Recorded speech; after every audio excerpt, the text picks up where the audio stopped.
നമസ്കാരം, V D ബിൻഡോയാണ്. പ്രിയമുള്ളവരെ, എനിക്കിന്നൊരു അനുഭവം ഉണ്ടായത് നിങ്ങളുമായിട്ട് ഷെയർ ചെയ്യാനാണ് ഞാൻ ആഗ്രഹിക്കുന്നത്.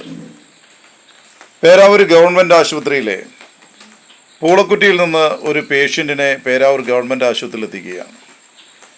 ഗവൺമെൻറ് ആശുപത്രിയിൽ എത്തിച്ച പേഷ്യൻറ്റിനെ ഡോക്ടർ പരിശോധിക്കുന്നു. അദ്ദേഹത്തിൻ്റെ BP താന്നുപോയി.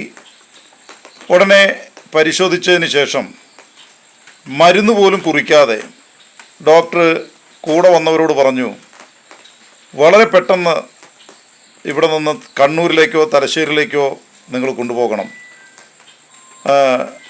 അവരോട് പറഞ്ഞു, നിങ്ങളിനി ഒട്ടും വെയിറ്റ് ചെയ്യാൻ പറ്റില്ല, ഇപ്പോൾ തന്നെ കൊണ്ടുപോകണമെന്ന് പറയുന്നു.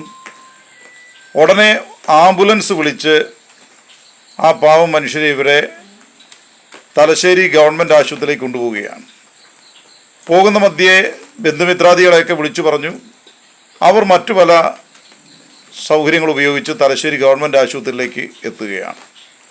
തലശ്ശേരി ഗവൺമെൻറ് ആശുപത്രി ചെല്ലുമ്പോൾ ഗവൺമെൻറ് ആശുപത്രിയിൽ പേഷ്യൻറ്റിനെ ഡോക്ടർ പരിശോധിച്ച് തലശ്ശേരി വെച്ച് പരിശോധിച്ച് ഒരമണിക്കൂർ അവിടെ കിടത്തി.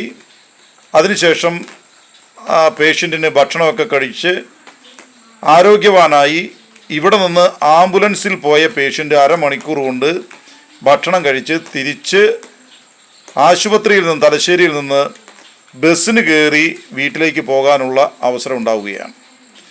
ഞാൻ ചോദിക്കട്ടെ, ഈ പേരാവൂർ ഗവൺമെൻറ് ആശുപത്രി എന്ന് പറയുന്നത് താലൂക്ക് ഗവൺമെൻറ് ആശുപത്രിയാണ്.